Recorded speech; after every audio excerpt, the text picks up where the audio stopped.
North Carolina A&T enters 2023 into a new conference with a new coach and a new quarterback and having to replace more than a couple of superstars. I think you get the point. Everything's new. North Carolina A&T is entering into a season of unknown. Oh yeah, it's Locked On HBCU. Play my music. You are Locked On HBCU, your daily podcast covering HBCU sports. Part of the Locked On Podcast Network, your team every day.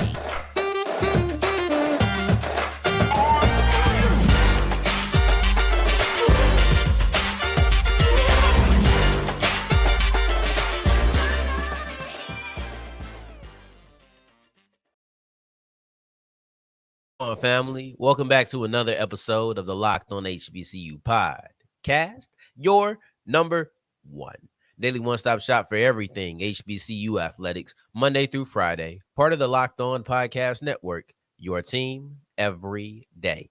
And I, of course, am Darian Gray, aka the Mouth of the South, Texas Southern alum and former TSU Herald Sports editor and current contributing writer at USA Today's Saints Wire. And I appreciate you for going on this journey with me, making Locked On HBCU your first listen of the day every day. I appreciate that. And remember, just because the mic cuts off does not mean that the journey is over. It just means it's time to follow me on Twitter at South Exclusions. Starts with an S, ends with an S. And today's episode is brought to you by LinkedIn. And these days, every new potential hire can feel like a high-stakes wager for your small business. That's why LinkedIn Jobs helps you find the right people for your business and team faster and for free. Post your job for free at linkedin.com/lockedoncollege. Terms and conditions do apply. And we have a really jam-packed episode because this is our last episode for our game of the week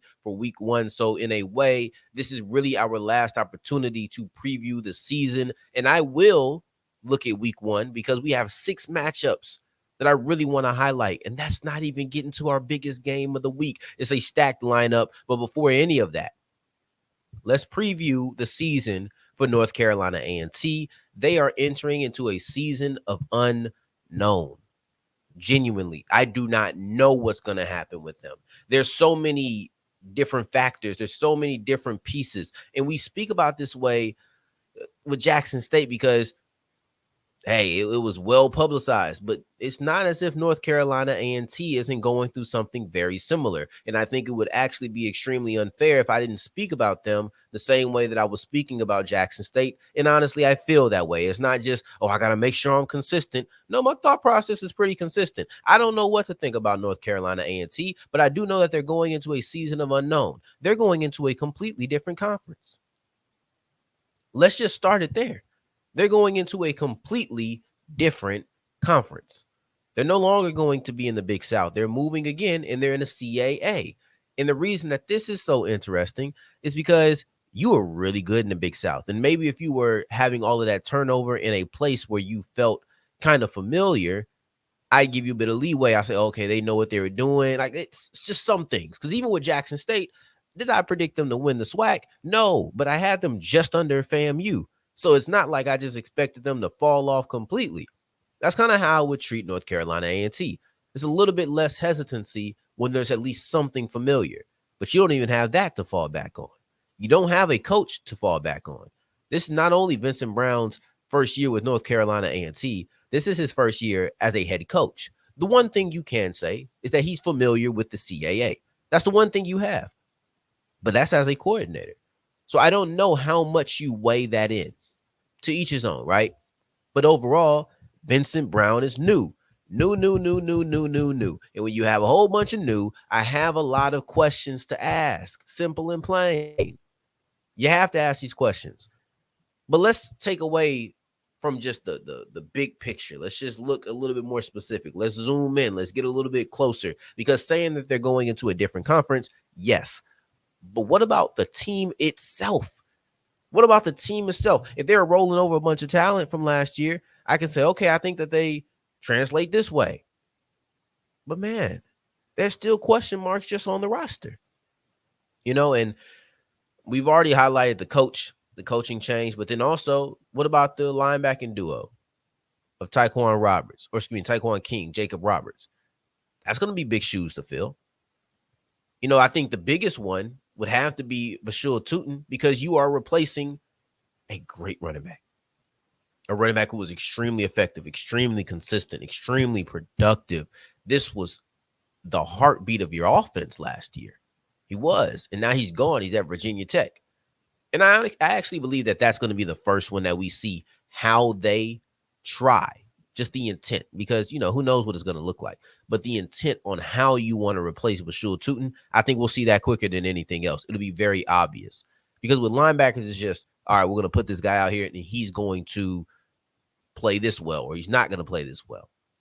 With the running back, it's 3 players. And the reason I can specifically say that we'll see that early is because it's a choice to use your running back and how you use him. And Coach Brown had this question, or this quote, on just FCS versus FBS games. He said, and I quote, "I've seen how these games are won and lost, and being able to run the ball effectively becomes a critical component of your success offensively." There you go. Early in the game, expect them to run. Expect them to try to run. If they come out passing, I'll be shocked, because that flies directly in the face of what he says the path to victory is. And that the path to victory is actually running the football. You have Wesley Graves, who I believe is going to be the main runner from the things that Coach Brown is saying. He said that he said that Graves will get a significant amount of carries throughout the season. And that's the only person he said that about. He didn't say that about anybody else. But then you also have somebody like Kenji Christian, who is praised for his ability to have the long ball, right? So you like his long speed, you like his burst. You want to probably get him out in space. Then you have somebody like Samik Blizzard, who's a true freshman, who they like his speed and they like his ability to get in space. They did say that they liked Christian's ability to catch the ball as a receiver. So you'll probably see a lot of him in that aspect, especially, if you want to get a 3rd and 3, or if you just want to get a short pass, no matter what the down in yardage is. These are 3 running backs with 3 kind of different skill sets. You think Graves is probably going to be the bruiser, the every down back. You think that Christian could be the change of speed guy. In the same way with Blizzard, but maybe Christian is more of a receiver and Blizzard is a change of pace back in the running game a little bit more. They're going to use them, and I can't wait to watch the way that they deploy them, especially early. This is an FCS versus FBS game. Sometimes these things get out of hand. And when they get out of hand, or if they get out of hand, but if that happens and when that happens, I don't like that, because they would like if and when. But whatever, you know what I mean. If that happens, then you won't be able to use the running game as much. You have to rely on the passing game, which kind of brings me to, I guess, maybe a little bit of burying the lead. But you have 2 new quarterbacks. Eli Brickhandle, he didn't start last year, nothing but 1 game, I believe, maybe 2. Or he didn't play in 1 or 2 games. Excuse me. He didn't play but 1 or 2 games. And then you're looking at Kevin White, who he's a player who is a true freshman. He literally hasn't played. So he's extremely new to this. Shout out to the freshmen for coming in and making this a real competition. They're going to play 2 quarterbacks, those 2, in the first game of the season against UAB. They're both credited for their athleticism, both credited for their arm strength, accuracy. This is going to be a battle that I am actually pretty interested to watch. So we'll see what happens with that. But overall, this is a bunch of new things, new teams, as far as conferences, right? You have new coach, you have new players, new superstar players. You have to replace some of your most productive players. Everything is new for North Carolina A&T, which means this is a season of unknowns. I don't want names that are going to replace the players you're losing and the coaches you're losing. I want production. We can have the names, but what are they going to do? And that's what I'm looking forward to. They are probably the team they're in my top 5 most interesting teams heading into the season. I haven't curated that list, but I can feel pretty confident in saying that they will be in the top 5, maybe even in the top 3, to be honest. And this is one of the reasons, because I'm extremely excited to see what they can become. Almost as excited as I am to look at this first week slate of games. Week 1 is absolutely stacked. I don't just have one segment discussing the extra games of the week. I have 2 segments. This is extremely rare, but Week 1 deserves it, and I'll show you why as we continue with Locked On HBCU.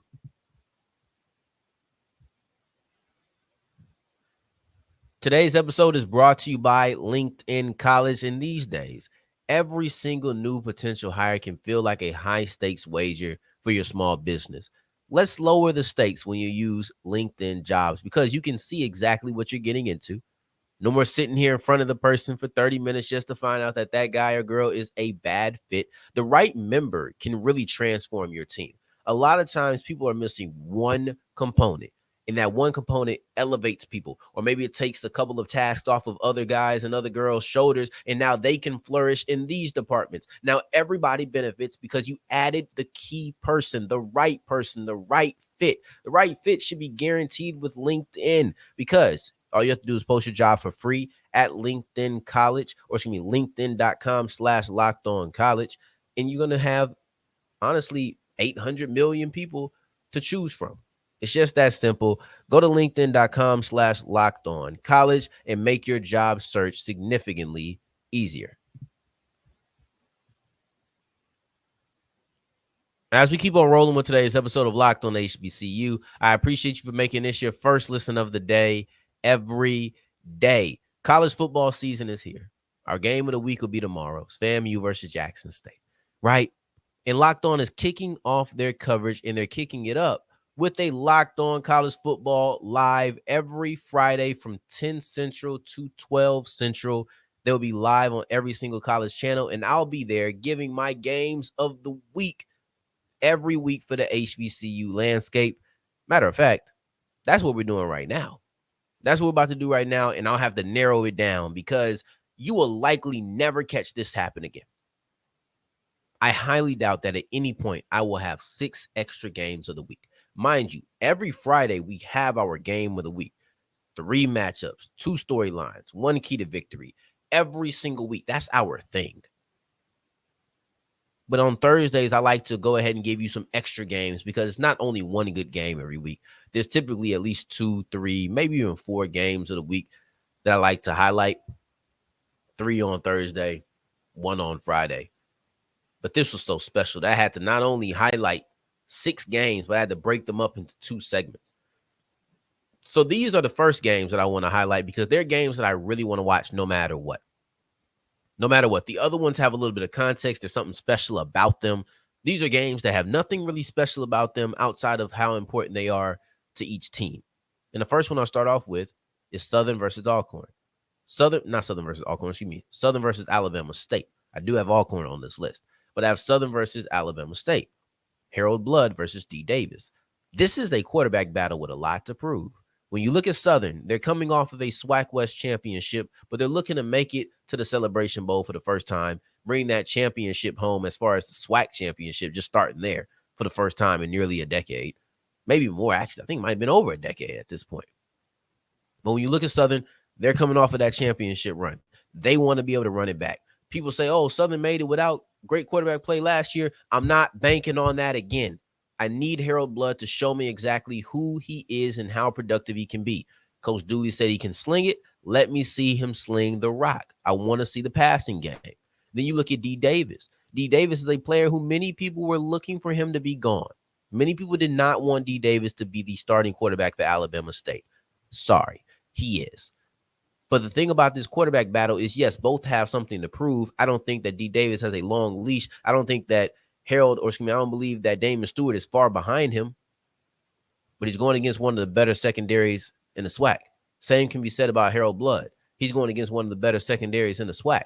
So this is a quarterback battle that I'm interested to watch. But then also,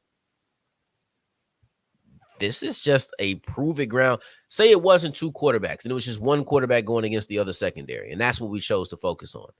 That's a topic in and of itself. This is going to be fantastic. You look at, people are mad at me, so I'm going to keep it brief. Texas Southern versus Prairie View. I think that TSU is primed for a breakout season. I think that there's going to be something special going on. I'm fair, though. Monday or Tuesday, we will be here to discuss Texas Southern versus Prairie View. win or lose, we will discuss them either Monday or Tuesday. And the only thing that determines which day it is how much I have to say about FAMU and Jackson State. If I have a boatload to say about JSU versus FAMU, then this will be just moved over to Tuesday. But I'm not running from anything. I've hyped up Texas Southern. And for me to feel like I can really substantiate my hype, they need to beat Prairie View. Been too many years that this hasn't happened. This has to happen now. I can't go off of a gut feeling. I need something substantial. I need something I can actually touch, tangible. In production on the field against a team that you've struggled to beat for years, I believe is enough tangible proof for me to either buy stock or say, you know what, maybe I need to slow it down. Then the last game is Alcorn versus Southern Miss. And I don't know if I'm getting caught up in the hype of trash talk, but this game is just fascinating. Maybe I'm getting caught up in the hype of how Alcorn played SFA last year, even though I know that Southern Miss is an FBS team. I like it because these are the type of FBS games that the best teams in Black college football can win. Be honest with you. They can knock off a group of 5 team. If Alcorn is like that, they might be able to knock off Southern Miss. Probably going to be a close game. Frank Gore Jr. said they're going to hang 70 on them. Not even, he didn't even say it. He said we're trying to hang 70 on them. Somebody else on the podcast said beat the bleep off of them or out of them. Like, that's what the conversation from Southern Miss people is like. Alcorn has taken offense to that. And I believe that that's going to make for some very entertaining football because I know that the defense heard. I know Malachi Bailey and the boys heard Frank Gore say, we are going to try to put up 70. Meanwhile, Malachi Bailey is going to try to make sure that Frank Gore can't even put up 70 yards, right? So that's a game that I think is going to be very interesting. Maybe I'm caught up in the hype, but I don't mind that. I don't have a problem with that at all. You know, being caught up in the hype, at least they're doing a good job selling the fight. Simple and plain. It's worked on me. I can't wait to see Alcorn versus Southern Miss. I can't wait to see how that quarterback situation plays out. These are very interesting questions to me. I'm interested to watch that. It just so happens those are the 3 top teams in the SWAC West, in my opinion. That wasn't on purpose. And yes, it's a high MEAC, or excuse me, a high SWAC thing. The MEAC just doesn't have a great out-of-conference schedule this week to me. Like this week just didn't move me overall. There's a bunch of MEAC teams going against, I think, some CIAA teams. Like that just doesn't do it for me as far as making this our games of the week. But next week, North Carolina A&T versus North Carolina Central may just be our game of the week on Friday. Forget the extras that come on Thursday. This might be our game of the week on Friday. So it's no bias. They just don't have games. You even look at it. TSU versus PV, SWAC. Southern versus Alabama State, SWAC. Then you look at Alcorn versus Southern Miss, SWAC versus FBS. It's a little bit of a common denominator. That's the things that I gravitate towards. But speaking of gravitating towards, I also just like games that hold a lot of weight, things that are commemorative, things that are big moments. I love those type of games and have 3 more games that fit that build as we continue with Locked On HBCU.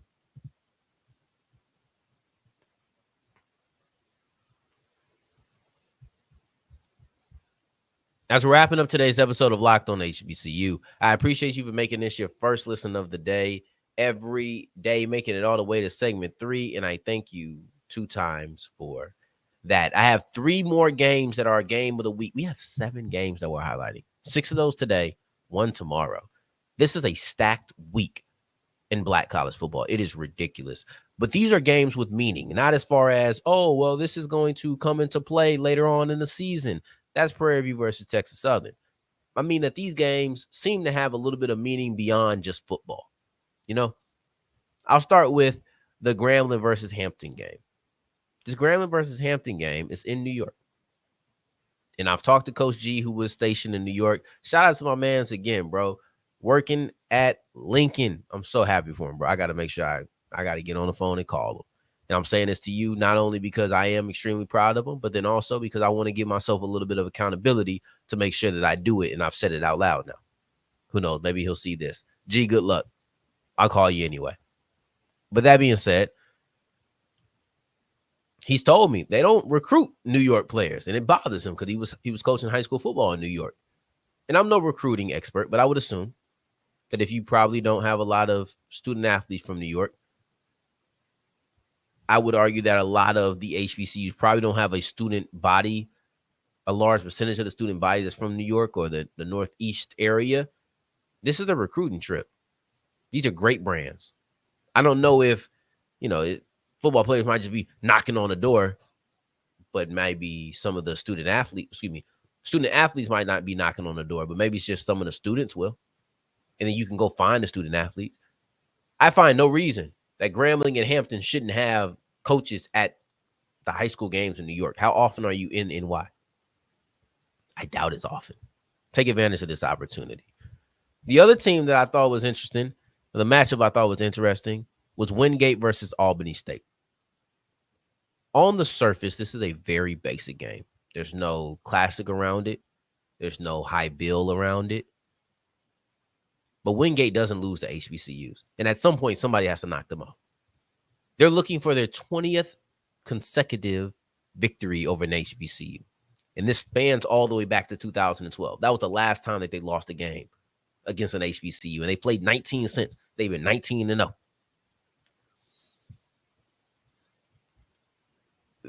And I think last year was like the worst because you had 2 games in the regular season you lost. Then you got knocked out if you're talking about Virginia Union and Benedict College. So now you're looking at Wingate knocking 2 HBCUs out of the playoffs. Man, they be walking away from HBCU games like Jerome. Teach a man how to squabble. Like that's how they are. Every single game, 19 in a row, knocked out 2 of them in the playoffs. Ended their season. Wingate was the last team that Virginia Union and Benedict were able to face. It was over after that. In a way, I'm not saying this is HBCU pride. That's a lot of pressure to put on Albany State. But just from a simple perspective, like this is Albany State, one of the better teams in the SEAC, going against a team that made a nice playoff run last year. But I think when you look a little bit past the surface, you're looking for them to maybe get the lick back for most HBCUs. And then lastly, you have Morehouse versus Virginia Union. And this is the Black College Football Hall of Fame Classic. North Carolina, NFL.com, NFL Network, will be at the game. They're sending their A team to the game. You have Steve Weich there. Bucky Brooks will be there. NFL Network will also be at the Grambling game, but they're sending what I believe to be their B team out there. No problem with it. Just saying that this is the A game for them. And I'll be transparent, right? Let's pull the curtains back. This is such a lucky break for me. I was going to put this game on here no matter what because I knew that Morehouse played in the Black College Football Classic. They just so happened to be playing Virginia Union, who was a team I desperately wanted to put in the first section of Game of the Weeks because I just want to know what Jada Byers is going to do. I want to see how Jada Byers follows up his historic season. And luckily for me, Virginia Union versus Morehouse is the game in the Black College Football Hall of Fame Classic. I don't remember everybody's schedule. That's a lot of teams to remember everybody and what they play every single week. It's kind of nuts. I'm not going to remember all of that. I'm just not off the top of my head. But I was able to remember that Morehouse was in this game. So I went to go look at Morehouse's schedule. It said Virginia Union. And I said, oh, my. I get to talk about Jada Byers no matter what. I'm very excited to see how he files. Well, I don't want to say files so bad. I'm very excited to see how he follows that up. Oh, this is going to be exciting. So this is a stacked week of games. I had 6 extra games I wanted to highlight. Tomorrow, we have Jackson State versus FAMU. 3 matchups, 2 storylines, 1 key to victory in a game that is just as big as it has been over the last 2 years. And if Jackson State's performance in week 0 was any indication, that will follow up in year 3 as well. But I appreciate you for making this your first listen of the day every single day. Thank you for that, sincerely. And until the next time that we hear each other, family, you can follow me on Twitter at South Exclusives. Until the next time that we hear each other, family, take care, stay blessed. Peace.